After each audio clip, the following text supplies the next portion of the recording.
Shalom and good evening once again. Welcome to our weekly Bible study streaming of the CGYHI, the Church of God in Yeshua HaMashiach in the main church here in the Philippines every Thursday at 8 o'clock in the evening. So if you are free and available and that the Lord is speaking to you to listen to His Word, join with us every Thursday on this channel in the CGYHI, and we are welcoming you, everyone, our visitors, friends, relatives, families, members of our church, the CGYHI in the UAE, and also members of every churches all over across the world that you may have come across into this Bible streaming of the CGYHI. Join with us. So before we continue, shall we bow down our heads in prayer, and as we welcome the Holy Spirit in our presence and in our midst that will empower us. So let us pray. Our most gracious, loving Heavenly Father, God, Abba Sheba Shamayim, our Lord, Savior, and Master, Yeshua, and the Ruach HaKodesh Elohim, God, the Holy Spirit, the Spirit of Truth. Father, we thank you so much for this time again that you have given to us, that we could learn more about you. And we pray, Father God, for the empowerment and the infilling of the Holy Spirit to give us the wisdom, the power, the knowledge, and the deeper understanding of your word, Lord, so that we may be able, Lord, to continue, oh Lord God, with our walk with you, knowing you more and more as our God, our Father, our Lord, our Savior, and our Master, and our Redeemer, and the salvation that you have given to us to eternal life. Father, we acknowledge that apart from you, we are nothing, O Lord God. We are just totally dependent on you, O Lord God. So, Father, I pray for the Holy Spirit, the anointing of the Holy Spirit to fall on us, to teach us and to remind us once again, O Lord God, of the things that we have to be reminded of once again, of the power of Lord God, is the power of salvation into our lives, oh Father God.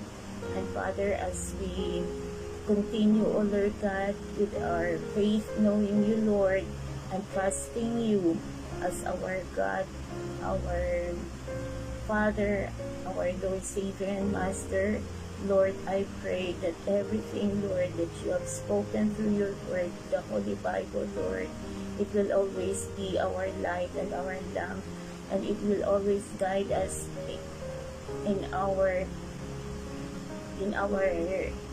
journey with you, Lord, in all truth and righteousness. So, Father God in heaven, we entrust this time into your hands with your angels, Lord, that you have assigned to us, whoever, oh Lord God, that you appointed to listen to your word wherever they are, Lord, that the angels are surrounding us all, Lord, and watching over us and keeping us safe, Lord, that every word that you have spoken to us, the enemy cannot steal it from us, nor divert, oh God, in Yeshua's mighty name. Father, use me only as your servant, Lord, to speak your word, to share your word, oh Lord God.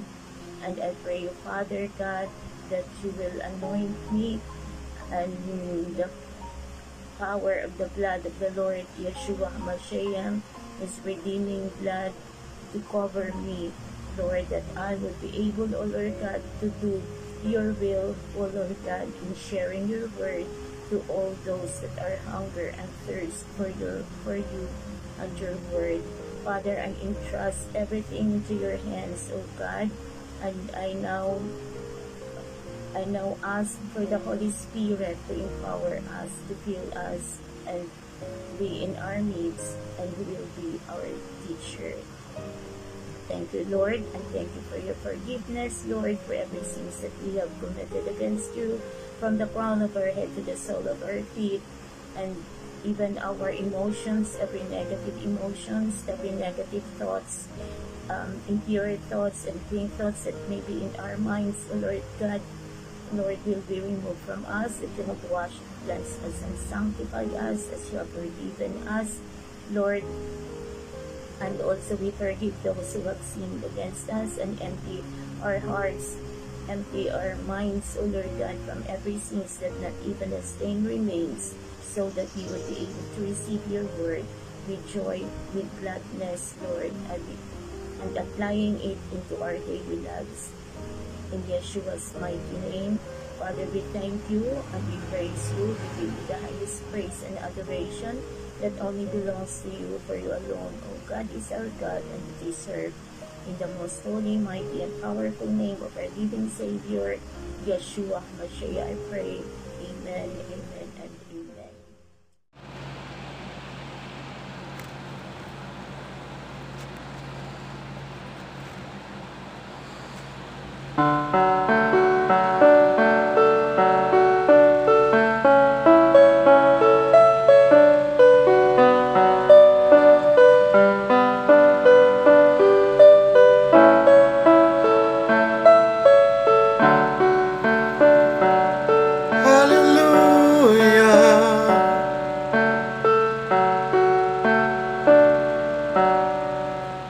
Jesus, what a beautiful name, the name above all names, the Lord of lords and the King of kings. Jesus, what a wonderful name, that every knee will bow before the Lion and the Lamb.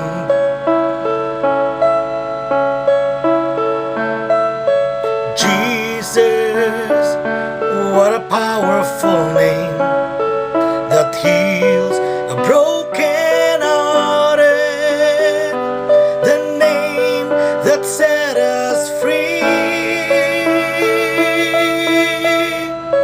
Even the demons know his name, and they will all shudder and hide.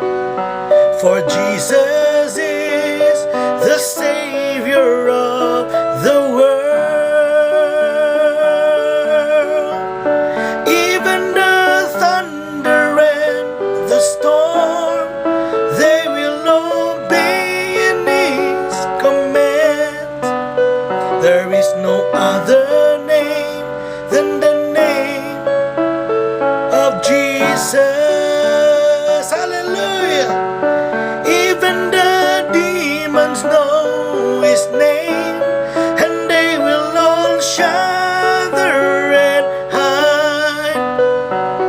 For Jesus is the Savior of the world. Even the thunder and the storm, they will obey in his commands. There is no other name than the name of Jesus. There is no other name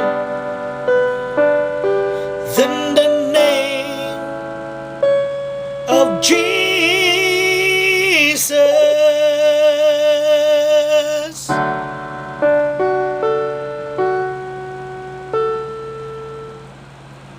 So welcome once again to those who have just tuned in. This is the CGYHI, the Church of God in Yeshua HaMashiach, here in the Philippines, in Bacong, Negros Oriental, from where this Bible streaming originates. So we want to share every word of God that we have also learned from Him to share it to everyone so that we would be able to know our God and the gift of salvation that He has given to us and what follows after our salvation. So we welcome you as we now proceed with our Bible study. So our topic for today, this is a recap of our Sunday worship service topic, which says that can faith alone save you? You think so?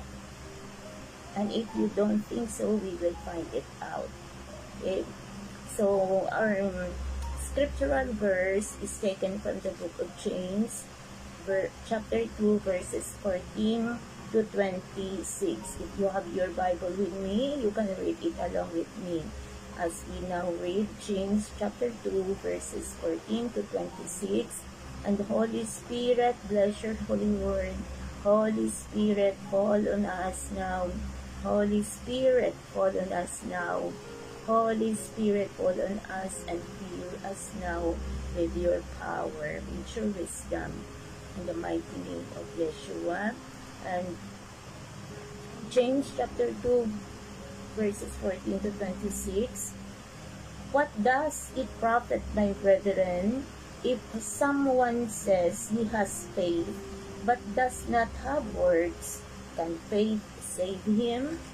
In verse 15, if a brother or sister is naked and destitute of daily food, and one of you says to them, depart in peace, be warmed and filled, but you do not give them the things which are needed for the body, what does it profit?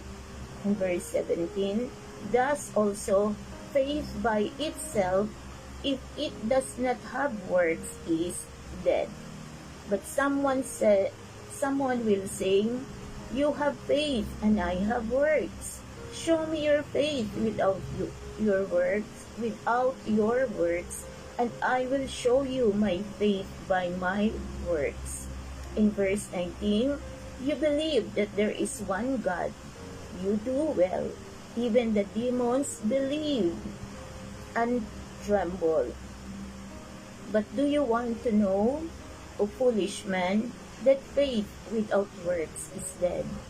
Verse 21, was not Abraham our father justified by works when he offered Isaac his son on the altar?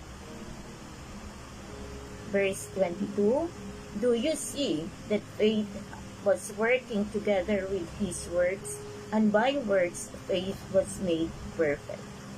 Verse 23, and the scripture was fulfilled which says, Abraham believed God, and it was accounted to him for righteousness, and he was called the friend of God. Verse 24, you see then that a man is justified by works, and not by faith only. Likewise, was not Rahab the harlot also justified by works when she received the messengers and sent them out another way? Verse 26, for as the body without the spirit is dead, so faith without works is dead also. Amen to the holy word of God. So my brothers and sisters and everyone that is listening to this Bible study streaming, wisdom and knowledge and understanding of God's word is all by the power and the infilling of the Holy Spirit as God reveals it to us. For apart from God, we are nothing. We believe in His word, for it says in Hebrews 4:12, Holy Spirit, bless your holy word, for the word of God is living and active, sharper than any two-edged sword, piercing to the division of soul and spirit, of joints and marrow, and discerning the thoughts and intentions of the heart. So meaning that the Word of God is living. And when it comes to us, it pierces our hearts, our soul, and spirit. Amen? So, pag narinig natin ang salita ng Diyos at kung tayo talagang uhaw na uhaw sa salita ng Diyos, pag narinig natin ang salita ng Diyos, tumutusok talaga yan sa ating mga puso, into our spirit, into our souls. Kasi ganyan ang Panginoon. Because God will come to you at the point of time na kailangan mo talaga siya. And so with His Word, it will come into your heart and you can say even na ako talaga ito ang pinakausap ng Panginoon. So that is how powerful and living the Word of God is. And so it makes us to believe the power of God that is working through His Word. So therefore, we believe and receive that His Word is true, and since the beginning, His Word and the Word was with God, and the Word was with God. So even from the beginning, He already exists. The Word of God is God Himself. Amen? So that is what is John 1:1 says. John chapter 1 verse 1, Holy Spirit, that's your Holy Word, for in the beginning was the Word, and the Word was with God, and the Word was God. So each time that we read the Bible, it is God who is talking to us. Siya ang kumakausap sa atin. Kung tayo ay ang pagbabasa natin, pag-meditate natin sa kanyang banal salita, ay talagang ninanamnam natin at inuunawa talaga ang salita niya dahil siya ay kinakausap tayo through His Word. So then, we believe and receive the salvation through faith in Yeshua HaMashiach. Dahil sa salita ng Diyos, dito tayo namulat at dito natin naunawaan ang pag-ibig ng Panginoong Hesus nung tinanggap natin, naniwala tayo at tinanggap natin ang kaligtasan ng Panginoong Yeshua through faith. And this faith is from the Holy Spirit. So because it is the Holy Spirit alone who can give us the true faith. Yung mga sinasabi-sabi ng iba na may faith naman ako, pero tingnan mo kung ano siya bago ka maniwala kung talagang faith ay nanggagaling sa Diyos o sabi-sabi lang. So the Word who is God became flesh. Who is Jesus? So this flesh is Jesus Himself, Jesus of Nazareth, that is now dwelling in us upon the time na tinanggap natin ang Panginoong Jesus sa ating mga puso. Always take note that we receive salvation, we receive the Lord Jesus Christ into our hearts, not into our life. Why? Because it is in the heart that God looks. So, ang ating pagtanggap sa Panginoong Hesus ay sa puso, hindi sa nguso, at lalong hindi sa buhay. Kasi pag namatay tayo, lahat ng nasa buhay natin, wala na yan. Amen? But we receive the Lord Jesus Christ into our hearts because it is in the heart that God dwells, and it is in the heart that He looks. Amen? So we have seen His glory as of the only Son from the Father, full of grace and truth. Amen?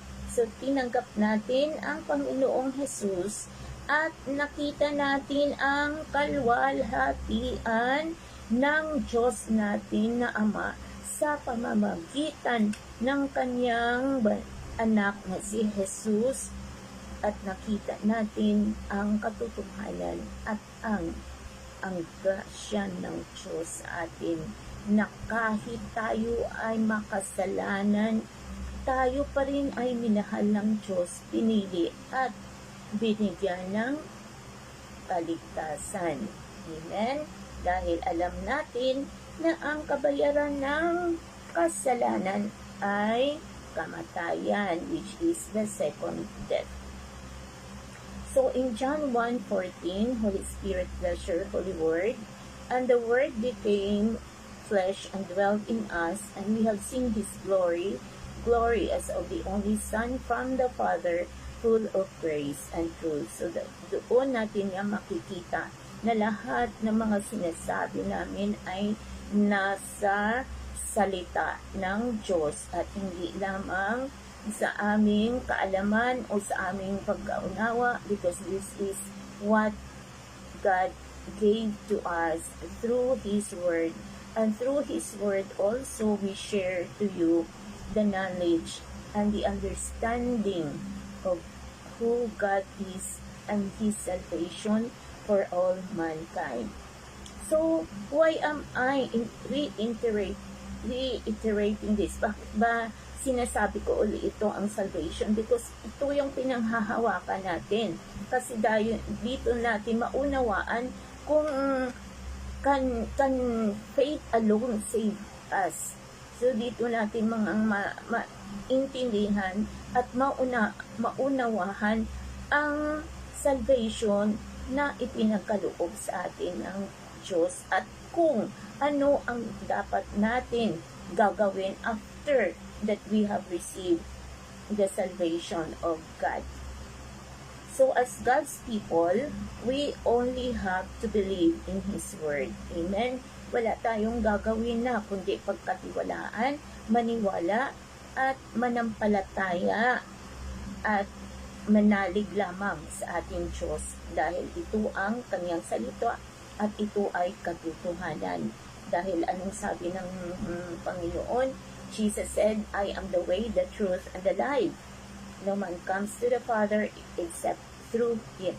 So, we have to receive the salvation of the Lord Jesus Christ into our lives. So, when we receive Him with all our hearts, Jesus, then the Spirit of Christ now dwells in us. So, for us to grow in the knowledge and deeper understanding of the truth, grace, mercy, and love of the salvation that we receive. So, it's only by the mercy, the grace, and the love of God that He gave us salvation through His Son, the Lord Jesus Christ, through faith, and that is what we receive. Amen? So in Ephesians chapter 2, verses 8 to 10, it makes us to understand that we did not do anything. Wala tayong ginawa to receive salvation. It's all God's doing. So His grace to forgive us of all our sins and gave us the faith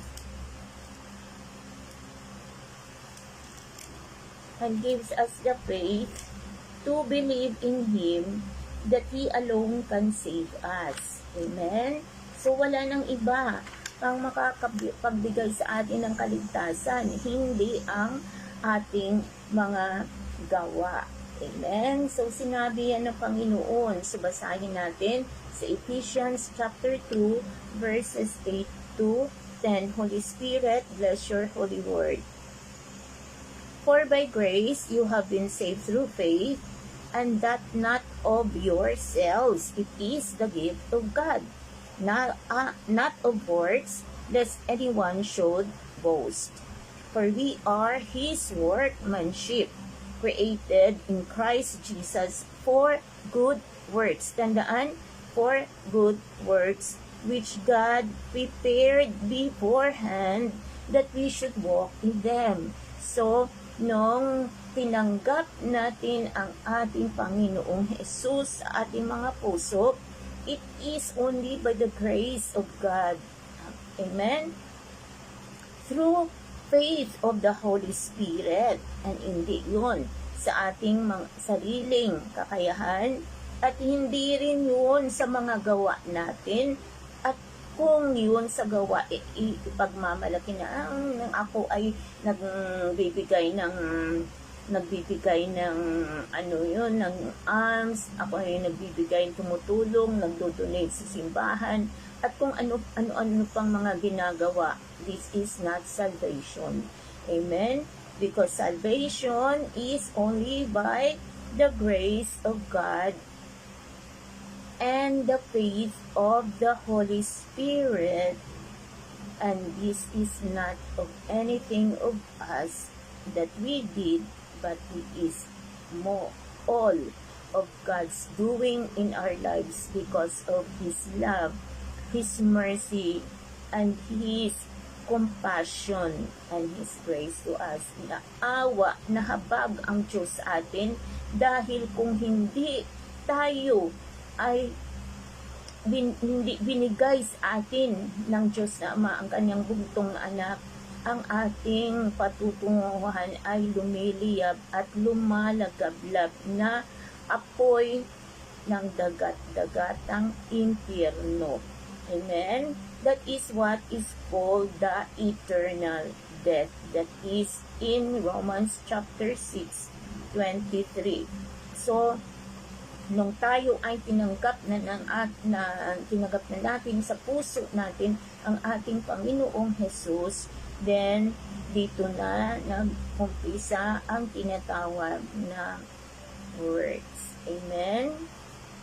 This is to work out our salvation with fear and trembling until the day of the Lord Jesus Christ's coming.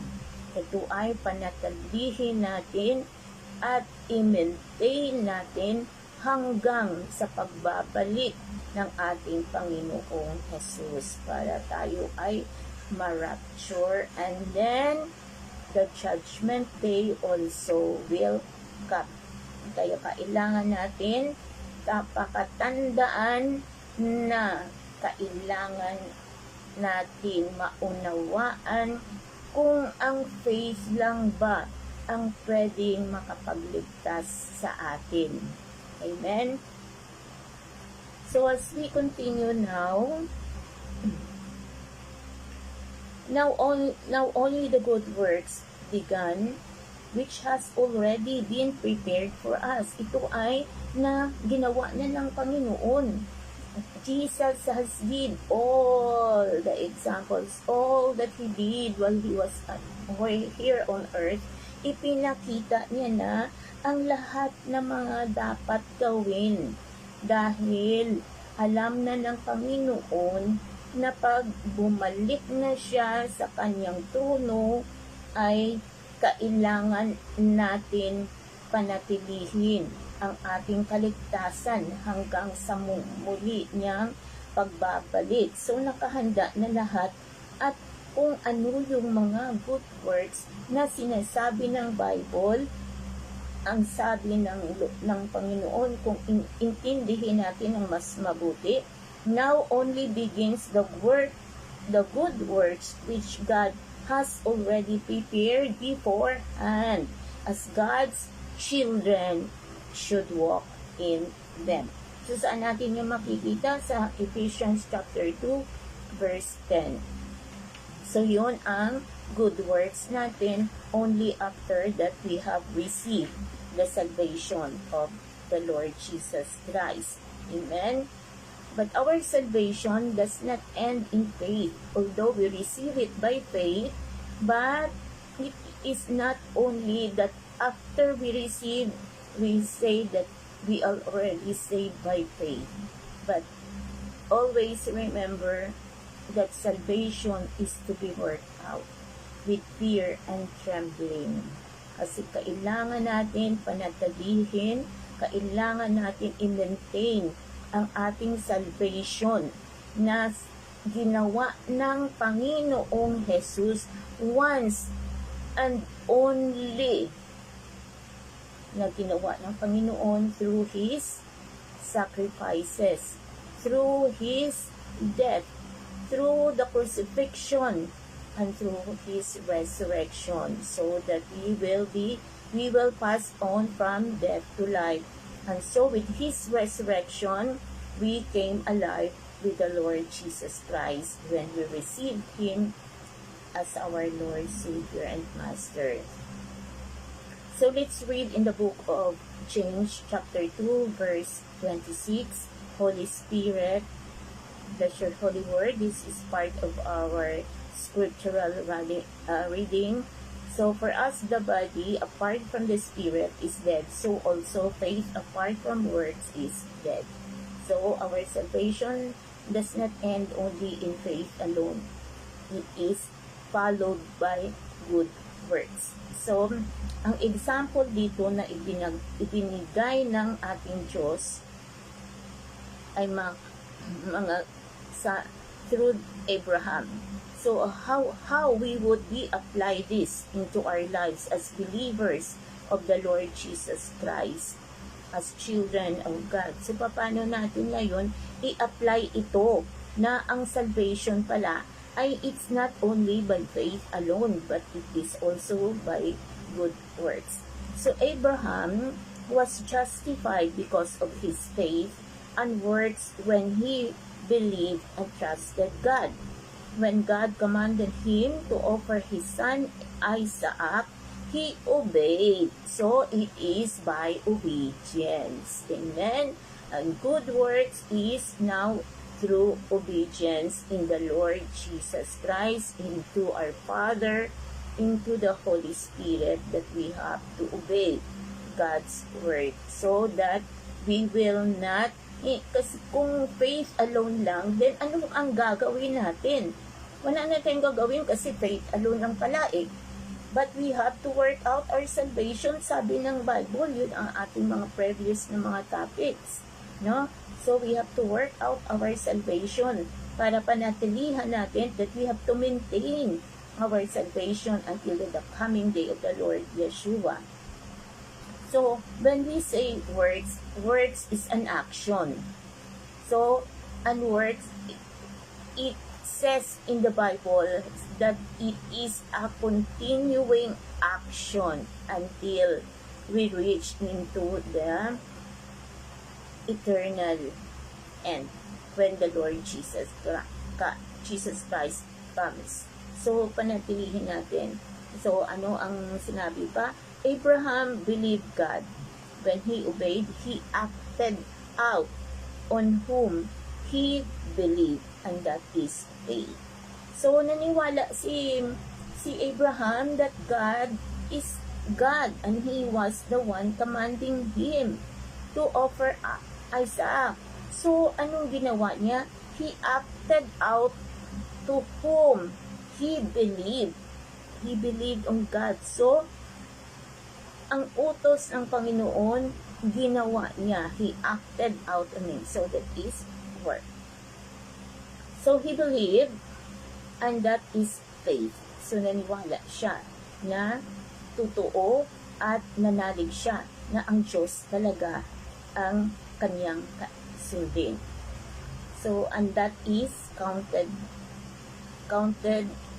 in him as righteousness. So, kaya siya, he is the father of faith because he only believed what God had told him when he does not even know, he did not understand, he didn't know why, and he did not even ask, why Lord, why my son, you have given him in my old age? Bakit i-offer ko siya na kayo ang nagbigay sa akin noon? He did not ask anything, he just obeyed. So that is what we should do as God's children. Hindi yung Di ba sa mga, kung nakaranas tayo ng mga CAT noon, mga ROTC at ano pa yung mga military, ano dyan noon, di ba, to obey first, di ba? Dapat mag-obey muna tayo bago tayo magreklamo. So that is what God wants us to be, just obey. Because when you obey, put your trust in the Lord, that He is the one who will make all things straight. He is the one who is doing. It's not on our own. Amen. So when we obey God's command, that is to love God, yun ay it is with action. So ito na yung mga good works na dapat nating gagawin in obedience to our God's command to love God. So ngayon, ito ang sabi ng, it is mentioned in the Bible many times that we have to love God. Hindi lang yung ang Panginoong, ang Diyos ang nagmamahal sa atin, but we have to reciprocate His love for us also. And how we should show God, dahil ito ay, it needs good works.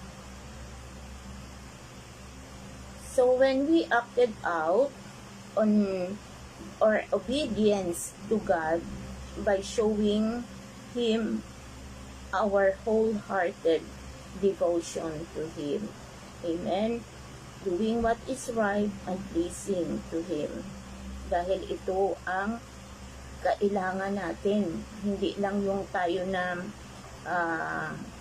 parang ang ating Diyos ay bank account lang, na when anytime that we need to withdraw money, ayan lang, ipindutin mo lang yung machine. But hindi natin pwedeng gawin ang ating Diyos na ATM machine. So we have to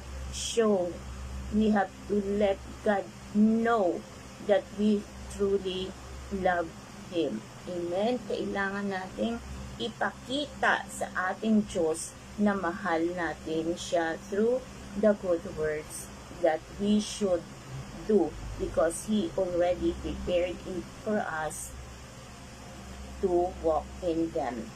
Amen? So we have to do what is right and pleasing, because it is only through faith that we come in His holy presence. So without faith, we cannot please God, and we cannot come into His presence, and we will not receive anything. Amen? So it is only by faith and with a wholehearted devotion. Amen? Na ang paglapit natin sa ating Diyos, that meaning there are a lot of things that we have to give up, a lot of things that we have to make priority our God. So there are times na masyado kang busy, and then you don't have enough time to read the Word of God. You do not have time enough even to have a quiet time with God, and even to pray, and even to magsimba, dahil sobra na sa kabisihan, at meron pang mga part-time jobs na ginagawa. At ano pa, what is stealing our time for God is gadgets, ang cellphone, ang internet. Amen? That most people, sabihin nila, hindi na lang ako magsimba kasi meron din naman sa internet. So, meron namang dyan na mga ano, but how sure are you that what you are seeing in the internet are true? Dahil hindi lahat ng nandyan sa internet ay masabi natin totoo. Some are just doing it for them to earn money. Hindi, sa totoo lang talaga. No, so we are not sure if the one that you are listening to is the one that is from God, and if it is from God, He will be talking to you. Amen? You will feel. But marami ang reason why we have to go to church. So, balik tayo sa with our love for God. In Deuteronomy chapter 6 verse 5, Holy Spirit, bless your holy word. You shall love the Lord your God with all your heart, and with all your soul, and with all your strength. So, loving is an action. So, we acted out on the faith that God is. Amen. On who God is. So, we acted on it, and we love God. So that is an action, and that is what we are good works began by loving God with all our hearts, with all our soul, and with all our strength, with all our might. So that is how works. Our good works began by loving God, and the next is in our relationship with God. So how can we develop our relationship, a deeper relationship and intimacy with God? So with our prayers, we are talking to God. So when we are coming to God, when we are talking to God, we are just like talking as a father-son in our family, no? As a father and children, mother and children. So, ganun din ang ating pag-pray. Hindi lang tayo demanding sa Diyos na, Lord, bigyan mo ako ng ganito. Lord, kailangan ko ng ganito. Lord, gusto kong pumunta sa ganito, gusto kong mag-tour, gusto kong ano. So, we cannot demand God, but because ang ating Diyos may mga plano na sa buhay natin. Amen? And it is Him who guides our every step, kung ano ang kalooban ng Panginoon, o dahil sa God is a rewarder God, dahil nakita ng Panginoon ang faithfulness, so He will reward us with something that sometimes we've been asking for, like we want to go into this place, like we want to have this thing, but it's always with reason. Dahil kung ang reason lang natin is just to show off, parang luxury lang, then for us as children who truly believes on Him, who is dependent on Him, hindi yan ibibigay ng Panginoon. But when we ask Him because we need it, then God will provide.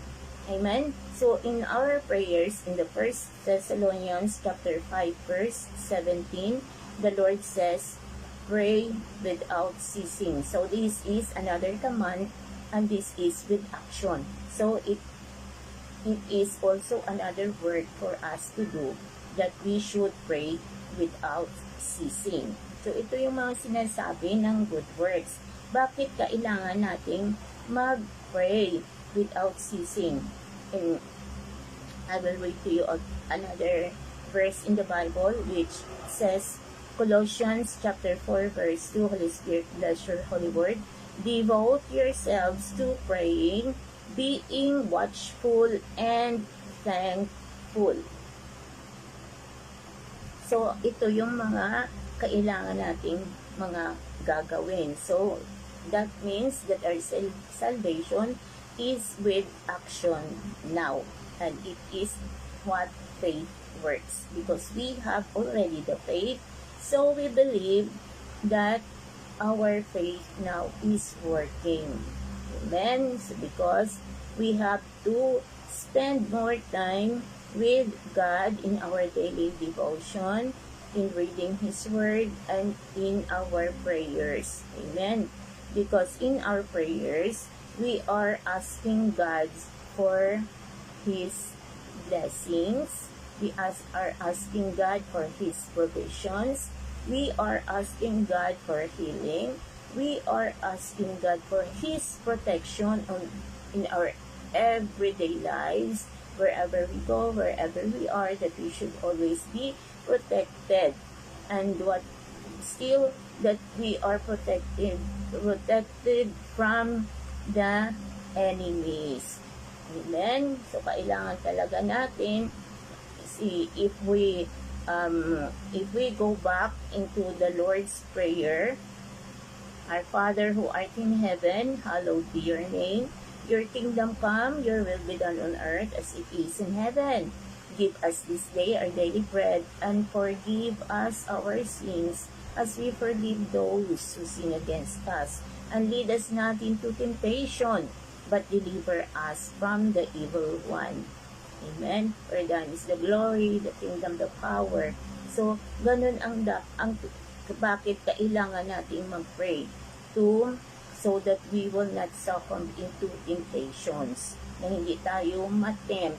Amen. Dahil ang mundo is full of tukso. Amen. Because that is what the devil's word. So, and this is also our word to pray for our protection. Kung ang kalaban natin ay ang kanyang trabaho para tayo ay maipahiwalay sa ating Diyos, tayo naman magtrabaho para mapalapit sa ating Diyos. Amen? So we have to also meditate on the Word of God and doing what God commands, doing what the Word says. We should not be hearers only, but we should be doers of the Word. And in John, and the next is that we have to love one another. So this is also another command that requires actions. So sinabi natin that word is action. So this is what it says, that in John 13:34 to 35, Holy Spirit, bless your holy word. This is a new command I give to you, that you love one another. Just as I have loved you, you also have to love one another. Verse 35, by this, all people will know that you are my disciples if you love one another. So, ito yun ang isa ding word na nating gagawin, because we have to love one another just as God has loved us. So, our work here is to love God, and we have to have time with the Lord in our devotions, and we have to keep our timeline with God through prayers. Dahil through prayers, dito natin mahingi ang ating lahat ng mga pangangailangan sa araw-araw natin, because every day is a battle for us.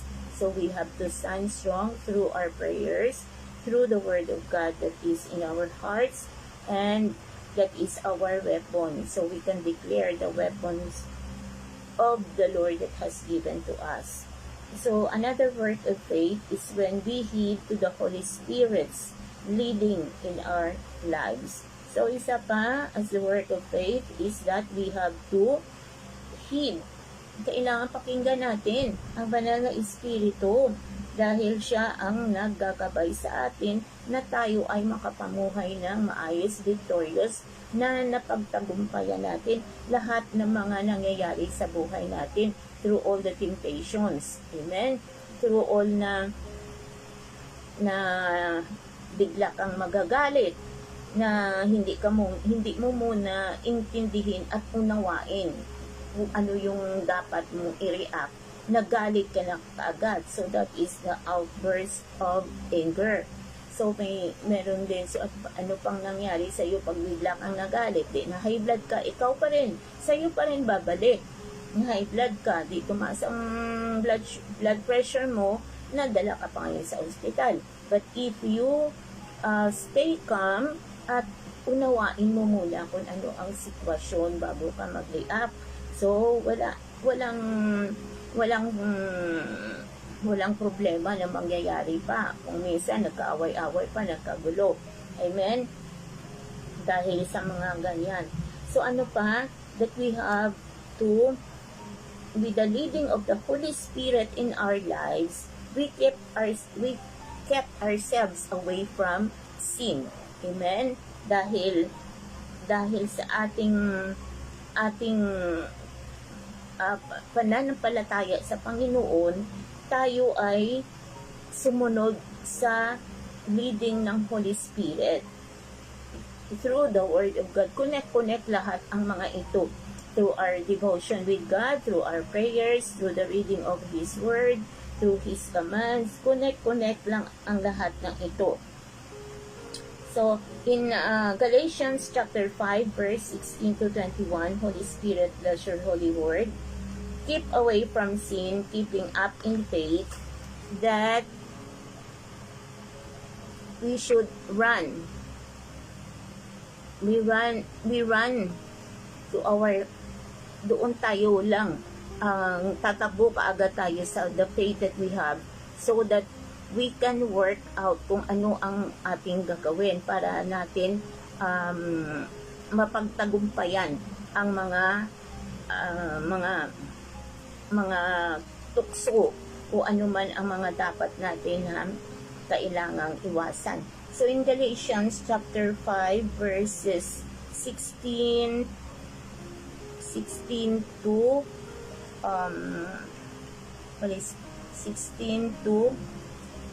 21, Holy Spirit, bless your holy word.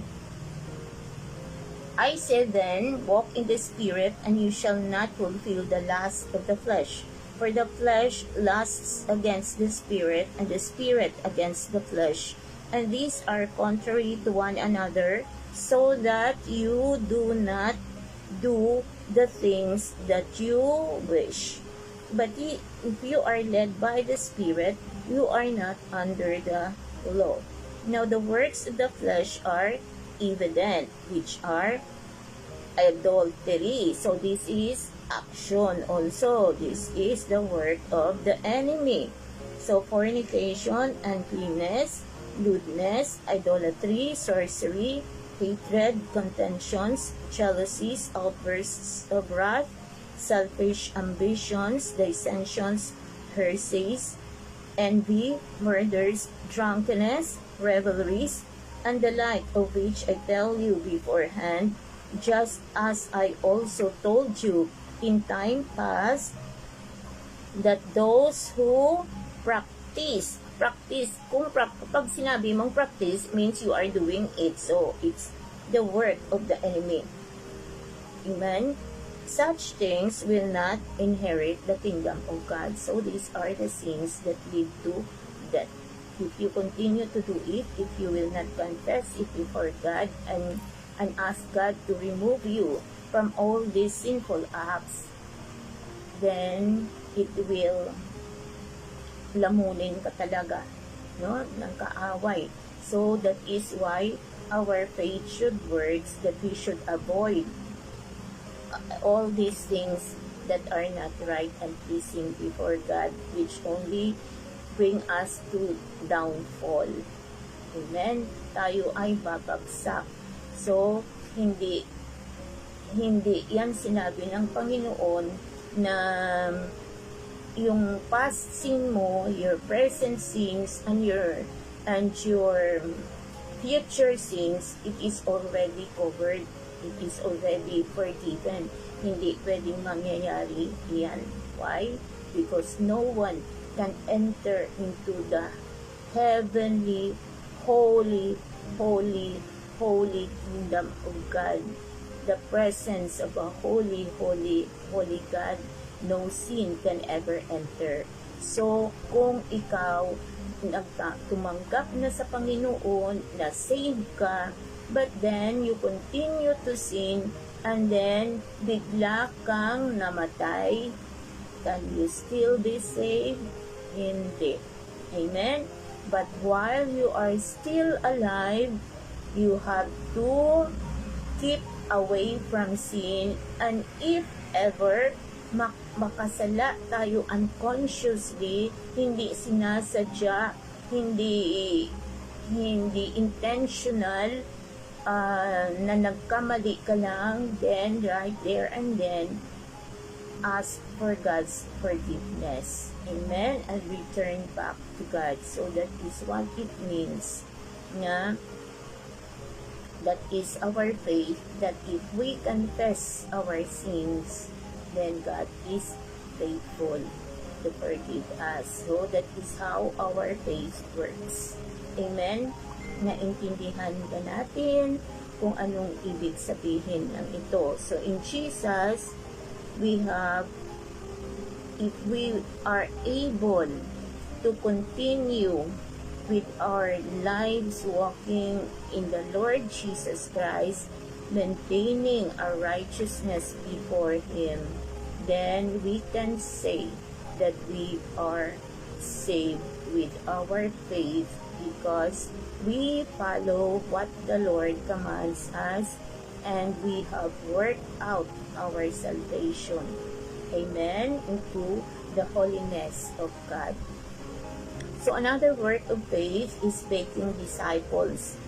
Inad ko lang ito from our recaps ng ating topic last Sunday worship service. So another work of faith is making disciples as Jesus commands us in Matthew 28:19-20. Holy Spirit, bless your holy word. Go therefore and make disciples of all nations, baptizing them in the name of the Father and of the Son and of the Holy Spirit. Verse 20, teaching them, this is work. Amen? This is another good work. Teaching them, making disciples, and baptizing them. So teaching them to observe all that I commanded you, and behold, I am with you always to the end of the age. So this is another good words that follows our salvation and the faith that we have. Amen. So we cannot say that faith alone can save us because we have to do the will of God in our lives. Amen. So this is one big work with faith in our heart that we must obey. So ito ang malaking utos ng Diyos sa atin is to make disciples and to teach them to observe all that I commanded you. Amen? So ito yun ang kailangan nating big task, a big work that God has commanded us to do. And Jesus commanded us, go and make disciples, no matter the cost, for it is He who goes before us. Amen. Hindi naman tayo pababayaan ng Panginoon kung tayo ay sumusunod sa Kanya. Amen. Kaya kailangan natin talaga sumunod sa Panginoon kahit marami kang mararamdaman na minsan when they reject you, when they turn their backs on you, and may mga rason na hindi naman katanggap-tanggap. So, it hurts, but Jesus will do it for us. Amen? Pag tayo ay sumunod lang sa Kanya, then He will lead us and guide us in the way that we should go. Amen? So that we can obey Him. So that is our faith and trust in Him, that He will always be with us wherever we go, wherever we are, through the will that we are doing. Dahil sumusunod tayo sa Kanyang kalooban sa ating buhay. Amen? But it is very rewarding for one soul who really receives the truth and lives with the truth. And that is what God is looking for. Amen? Yun talagang tumanggap ng totoo sa kanyang puso at tinanggap ang Panginoong Jesus, receives the truth, the Lord Jesus Christ, and obeyed and followed. So, yun ang gustong ng Diyos. No, hindi sa convenience, hindi lang yung sumunod lang dahil napilitan. So, hindi yan siya by convenience, hindi yan siya of necessity. At lalong hindi siya necessity dahil may kailangan ka sa Panginoon. Diba? Kailangan mo makapasa sa exam para sa final exam para makagraduate ka. So, it's not of necessity. So, hindi rin siya dahil may gusto kang bilhin. So, kung lumapit ka sa tumanggap ka sa Panginoon dahil meron kang kailangan. So, it's not of necessity and it's not of compulsiveness. Dahil parang nabigla ka, sige na lang, tanggapin ko kahit hindi mo masyadong naunawaan at naintindihan. So, hindi yan ang pagtanggap sa Panginoon. Ang pagtanggap sa Panginoon ay nasa puso dahil ang Panginoong Diyos natin nakatingin lagi sa puso kung totoo. Amen. Ang pagtanggap. Amen. So, but it's worthy of God's love and mercy. So, let us be reminded of the cross where our Lord Jesus, our Savior, died, bore our sins when we should be there because we are the ones who have sinned against God. So, alalahanin natin muli, let us be reminded all that the Lord Jesus Christ did for us just to give us salvation and eternal life. Hindi lang salvation, kundi magpatuloy with good works to eternal life. Amen? Kasi pag hindi natin balik-balikan our salvation, hindi talaga natin maunawaan at hindi talaga tayo makapagbuo ng relasyon sa ating Diyos. Magtanaw loob tayo lagi sa kung ano ang ginawa ng Panginoong Jesus para lang tayo mabigyan ng kaligtasan, para lang mapatawad ang mga kasalanan natin na hindi tayo magbayad sa kabayaran ng kasalanan which is eternal death. Amen. So when we should be there hanging on the cross because of our sinfulness, Jesus the Messiah, Yeshua HaMashiach, He paid that great price, His blood and His flesh, so that we will have salvation and eternal life.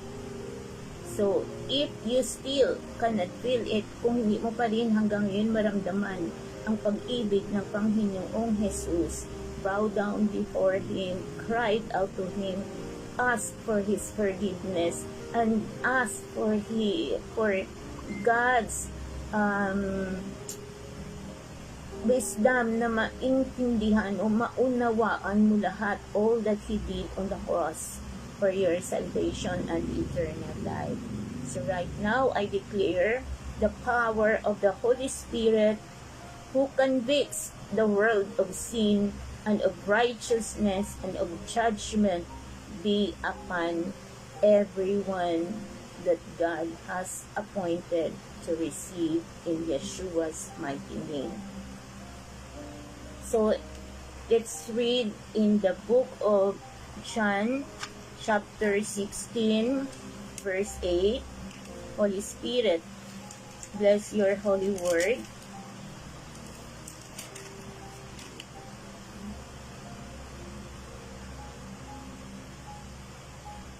And when He has come, He will convict the world of sin and of righteousness and of judgment. This is the work of the Holy Spirit.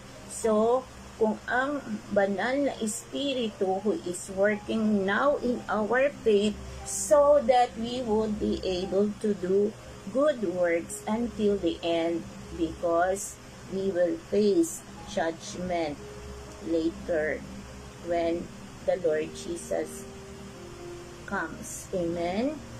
So, a person is justified by work and not by faith alone. So, it is by the works that we do. So, on Judgment Day, we will be judged according to our deeds. For we must all appear before the judgment seat of Christ, so that each one may receive what is due for what is done in the body, whether good or evil. Amen to the holy word of God.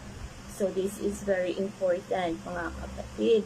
Everyone that listens to our Bible study, this is very important. Napakahalaga nito when the judgment comes. Huwag na nating hintayin pa. Amen? Kung patay na, wala na tayong magagawa. Kung hindi ka nakahingi ng patawad sa Panginoon,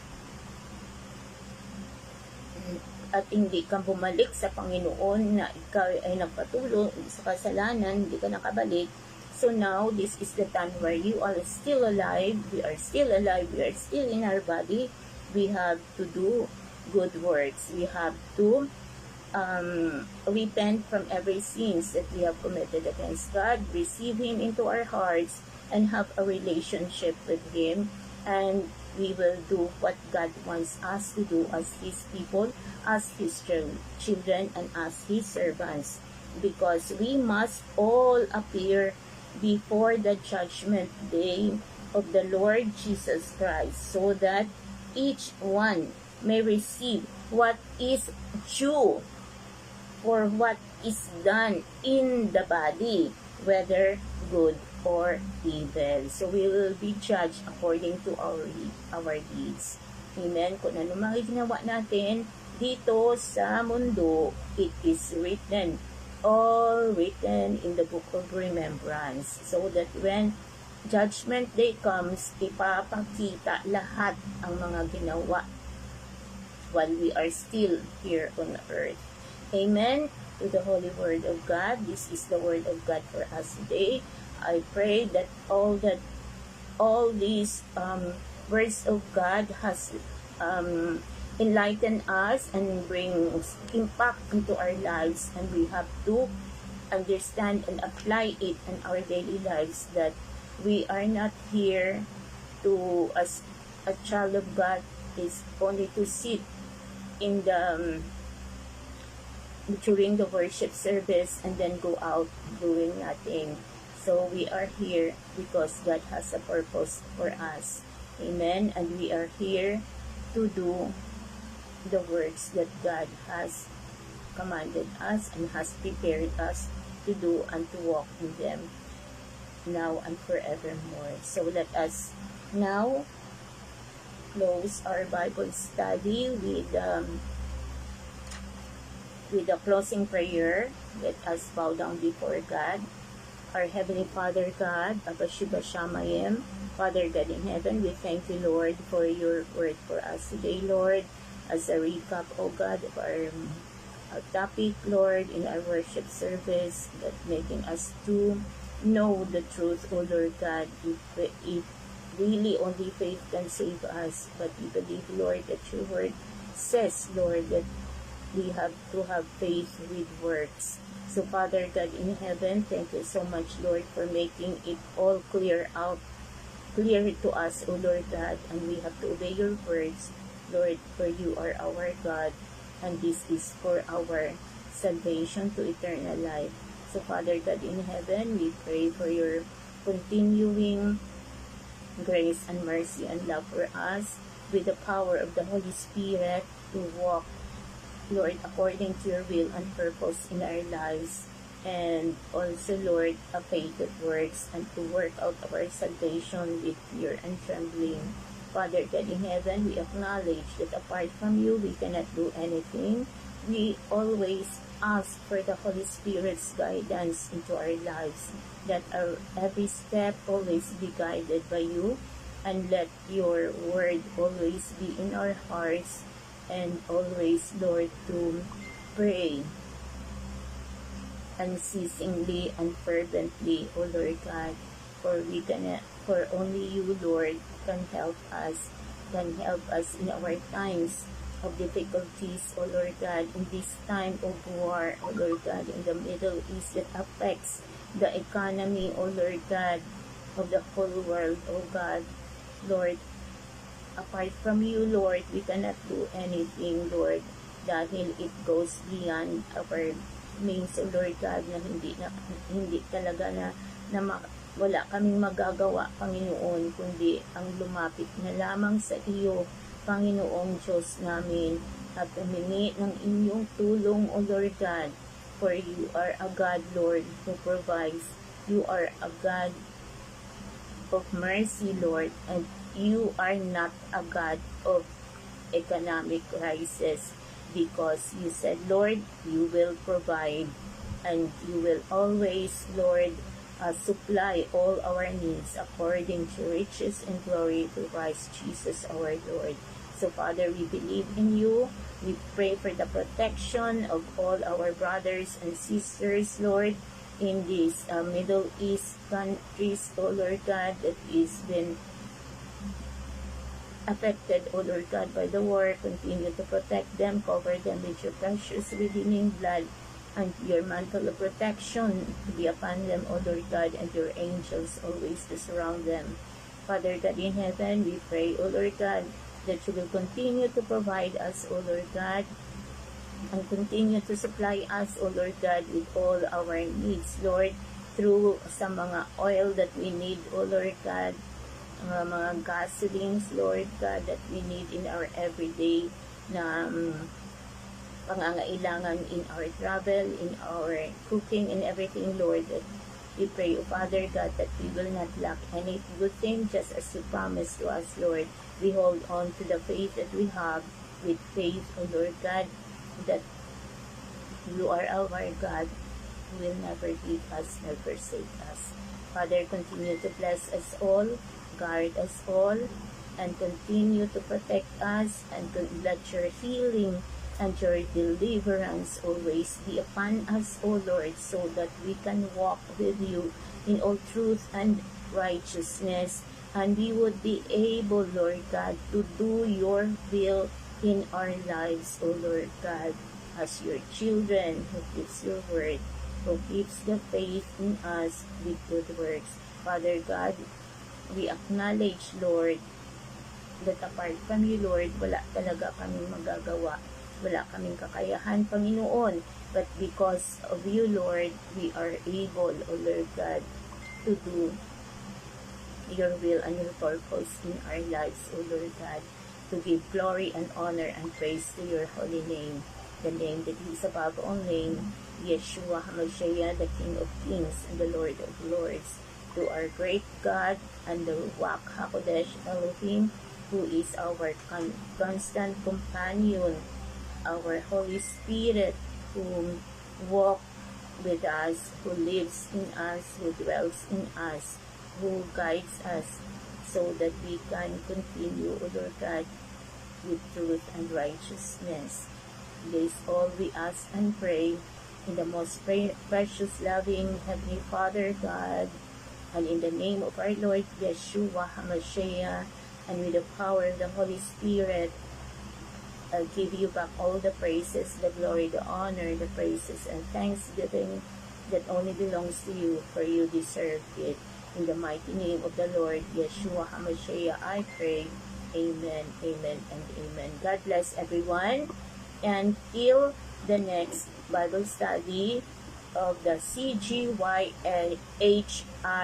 main church here in the Philippines, in Bacong, Negros Oriental, and also with our branches in the UAE, in Dubai, and in Ajman. God bless us all.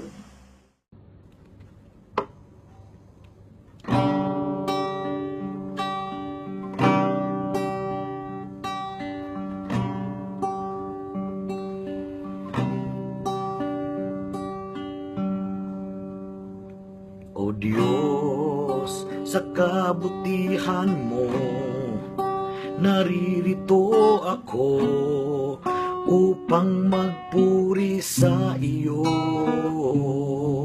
O Diyos, sa kabanalan mo, nalulugod ako, buhay ay iaalay ko. Ikaw lamang ang nagtiwala sa akin, O Diyos. Diyos, di kita bibiguin. Magtatapat sa'yo, maglilingkod ako. O Diyos, kay buti mo.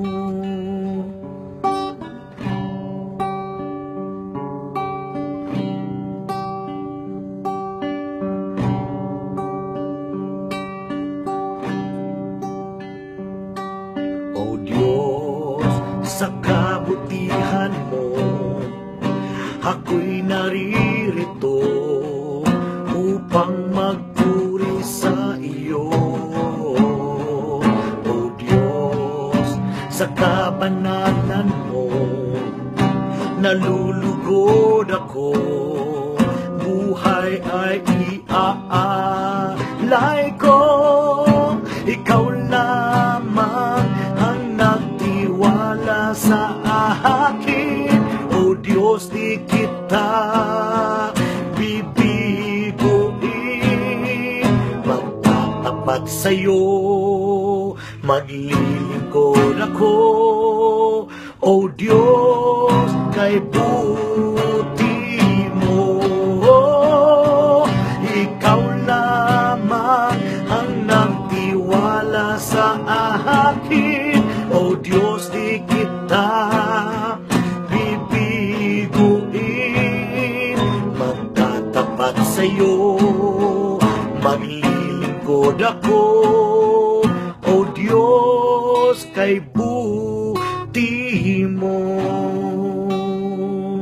Ikaw lamang ang nagtiwala sa akin. O Diyos, di kita bibiguin. Magtatapat sa'yo, maglilingkod ako. O Diyos, kay buti